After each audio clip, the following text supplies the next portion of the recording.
रामकृष्ण हरी.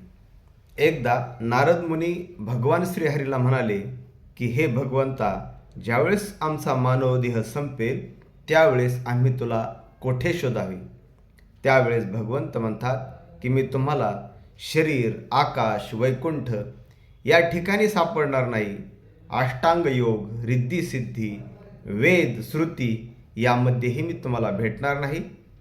तर नारद मुनी विचारतात, हे भगवंता, मग तुम्ही नेमकं आम्हाला भेटणार कुठे. त्यावेळेस भगवंत म्हणतात, ज्या ठिकाणी प्रेमभक्ती आहे, हरिकथा नामस्मरण आहे, त्या ठिकाणी मी श्रवण सुखाचा आनंद घेणार.